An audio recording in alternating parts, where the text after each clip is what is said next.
the major economies of the world that are of importance, significant importance, are in recession. That would certainly be the case of Europe, the UK, of Japan. The Chinese situation is clouded by the unreliability of their data, but clearly the Chinese economy is extremely challenged. The United States economy has continued to grow, but not all of the indicators are consistent with each other. Major divergences between the two different measures of employment. One is showing a good gain over the last 4 months, the other showing a decline. In economics, one of the critical concepts is that in aggregate, what we spend must equal what we earn. In other words, that gross domestic product equals gross domestic income. Over the last 4 quarters of data, which is only through the third quarter, you have a record dispersion between GDI and GDP.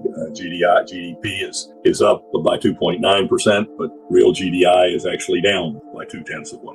Major divergence. And so there are very positive aspects. Some of the most popular indicators do indicate strength, but when you look deep under the hood, you find a lot of problems domestically. Although I think it is fair to say that the United States is doing better than any of its major competitors at the present time.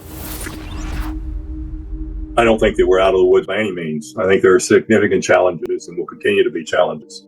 There's also the lesson of history. High inflations lead to recessions, and that process could play out for a long period of time. One of the things that's very unique about 2023 is that we had the sharpest deceleration in inflation for any year in which the GDP was rising. And in fact, the fall in inflation last year was greater than in 60% of the recessions since the late 1950s. Another critical difference is that last year we had a tremendous increase in debt, huge increase in debt. People talk about the resiliency of the consumer and how well the consumer did, particularly over the Christmas selling season and in the fourth quarter. However, this was a debt finance quarter. In the month of December, your real personal consumption expenditures were up 0.5%, but your real disposable income was only up 0.1%. In other words, 80% of the gain was financed by taking on more debt. A lot of it was financed by credit cards, and an amount yet to be determined. There was also the introduction of these buy now, pay later programs, which are an inducement to encourage consumers to spend. And you wonder why, if things are so resilient,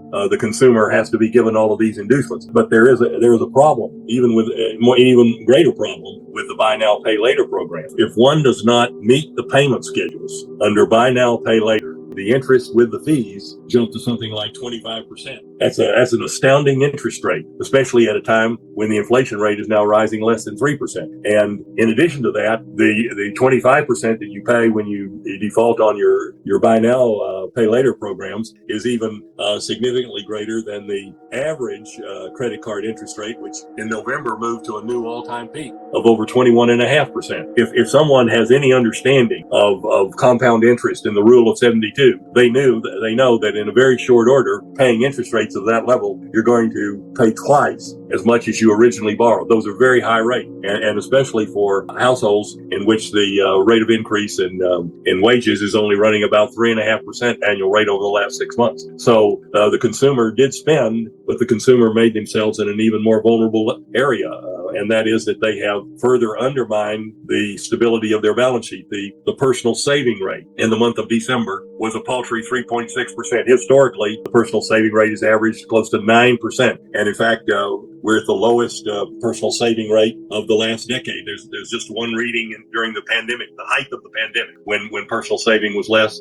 than it was in December. And prior to the pandemic, the personal saving rate was 6.8%. So yes, the consumer has continued to spend, but they've been spending well beyond their means and paying very high interest rates that are made even higher when we take into account the fact that the inflation rate and inflationary expectations are coming down. The definition of debt, which was given to us by von Bawerk, the famous Austrian economist, a long time ago, is that debt is an increase in current spending in exchange for a decline in future spending. Now, Fisher modified von Bawerk, and he said, unless the debt that you're taking on generates an income stream to repay the principal and interest. But if you're buying Christmas gifts or fancier foods for the table over the Christmas selling season, that's not the kind of thing that's going to generate an income stream to repay the principal and interest. And so the consumers have become more vulnerable. And if you give the consumers credit for understanding what they're doing, then the fact that they were willing to go so heavily into debt in the fourth quarter is an indication of the high pressure that consumers are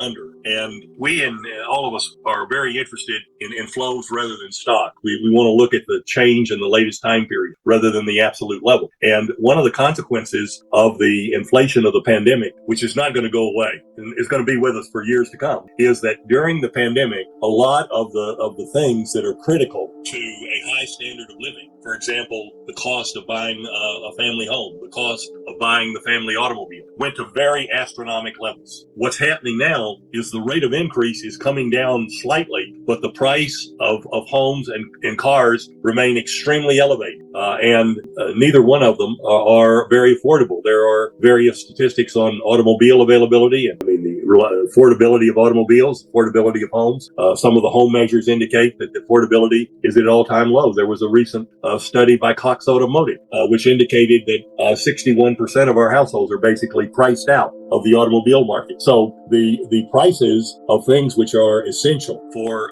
enjoyable lifestyle are not really attainable. And so it's going to be a long workout process before the American household is going to be in a position to enjoy the things that they were able to enjoy significantly on easier terms prior to the pandemic. The pandemic has left huge scars on us. And I'll illustrate that in one other way. If you look at the real median family income, and unfortunately the data is only available through 2022, but we've had 3 consecutive yearly declines in real median income. And we're back to where we were in 2018. And another measure that you can look at is the real weekly earnings of all of our full-time, hourly, and weekly workers or monthly workers. That's 120 million people. And in the 12 quarters of this expansion, from the end of the pandemic to where the latest numbers are, there's been a 2.5% rate of decline. That's 120 million people. And so one of the worst consequences of the pandemic and the high inflation is that it has left the economy with an exacerbated income and wealth divide. You can say that the aggregate figures look okay, but the vast majority of people were terribly harmed by the inflation. Inflation robs almost everyone, but it robs the modest and moderate income households the most. And those effects are out there, and they're not going to go away anytime soon. And to think that somehow that we were unscathed by the inflationary response to the pandemic, in my opinion, is a wrong-headed view. I believe that you can use the production function to understand this.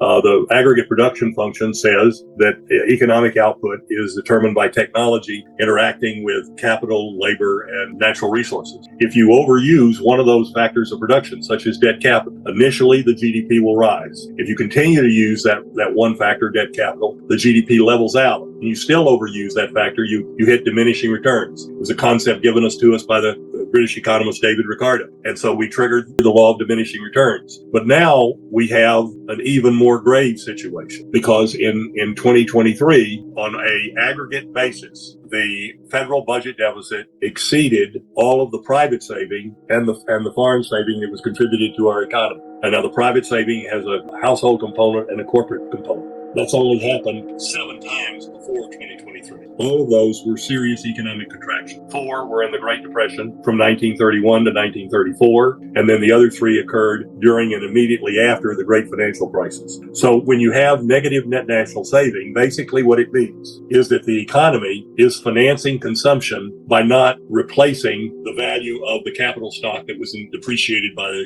various uses. And that's has a very deleterious effect that will accumulate over time. And that's where the United States is today. One of the critical concepts in economics is the circular flow, that investment, net of depreciation, must equal aggregate saving, net of depreciation. And so when we have negative net national saving, basically we have not replaced with our current investment all that was needed to cover the decline in the depreciation that occurred during the year. It's a case of eating the seed corn. And so before, the overuse of debt was triggering the law of diminishing returns. And that's a grave situation. But now we have an even more critical situation because all of the economic, the budget deficit absorbed all of the private and foreign saving.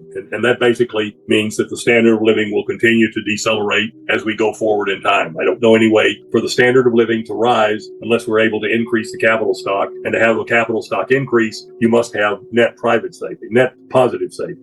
To me, I like to stick with the basics. And the basics are inflation in the final analysis is too much money chasing too few goods. Well, what do we have today? Production has been restored. There is tremendous excess capacity in Europe, Japan, China. The amount of excess capacity in China is impossible to know. You had a massive inward shift in the aggregate supply curve. Now the aggregate supply curve is shifting outward. The major focus, of course, of China is to try to export their way out of their very dire domestic conditions. And by the way, their inflation rate is falling because their economy is so weak, which means that will be translated into lower selling prices in the United States. But in the United States, not only do we have an increasing availability of goods, we have increasingly too many goods, but the Federal Reserve has served to create an unprecedented or virtually unprecedented monetary contraction. I like to look at other deposit liabilities as being a superior measure of money. We have a record decline for the last 12 months, the last 24 months. The 3-year decline is the greatest for any 3-month period, except for immediately after World War II, when there were a lot of special circumstances. M2, if you prefer that, shows a very similar trend to what's happening to ODL in real terms. So what we have today is we have too many goods and too little money. And that's the basic definition of falling inflation. And I think that the debt problems that people have mean that they're going to have to try to force the businesses to cut their prices, which they don't want to do. But the longer they try to hold prices, the more protracted this imbalance between affordability of critical items to the standard of living and their purchase price will continue to persist. Whenever you have extreme monetary stimulation, extreme monetary excess, when you have very low rates of interest, very high rates of monetary growth, that you also have excessive risk-taking. And that was clearly the case in 2020 and 2021, and perhaps even in the early part of 2022. And when people were taking advantage of those rates, the credit standards of the business sector were considerably better then than they are now. And as a consequence, the borrowers face two problems. Number one, the AAA rates are higher. The overnight financing rates, the SOFR rate is higher, but the credit standings of a lot of corporations is far weaker. And so these loans will be rolling over. And I've seen numbers that indicate that approximately $1 trillion of corporate debt will mature this year. Something in that ballpark. What we don't know is the schedule. How much is in February, how much is in March, and so forth. And the Federal Reserve is currently on a path of a very slow pace of reduction, small amounts at several discrete intervals. But there will be a lot of folks in February that will need relief in February. And there will be more folks that will need relief by March and so forth. And so it's not just a cost factor. Cost is going up, but a lot of the people that were making the loans under the highly favorable conditions in 2020 and 2021 are not going to be willing to roll over. And we already have seen cases of both office buildings and apartment units that have gone into bankruptcy because they were not able to roll over a financing that had been put on. We've even had a very popular apartment unit. The builder had 2 different properties, one not very far from where I live. I can drive there in less than 10 minutes in a very good location, very desirable area. And they had favorable rates, which they could not. And the credit rating of the borrower had deteriorated, and they simply could not. And moreover, in the case of this particular builder, the rents in this area, even in Austin, Texas, are coming down. In fact, there's indication that, contrary to what the Bureau of Labor Statistics says, that apartment rents are coming down nationwide and have been now for several months. So the heavily leveraged projects are under pressure from falling rents or revenues, and also the fact that the rates are higher and the credit ratings are lower. Bankruptcies were up 30% last year, and very substantial, even in the corporate and household with both sectors. We've seen a huge increase in consumer delinquency rates. It's interesting that the businesses were making consumer credit, the banks and the businesses were making consumer credit more available, although more costly, but more available, even though delinquency rate on all of the consumer loan categories, with the exception of student loans, have doubled over the past year. And so that doesn't really describe a consumer that's in good condition. They're spending, but they're falling behind on their loans, and they're actually taking on obligations which are not justified given the high level of interest and also the rate at which wages are currently increasing.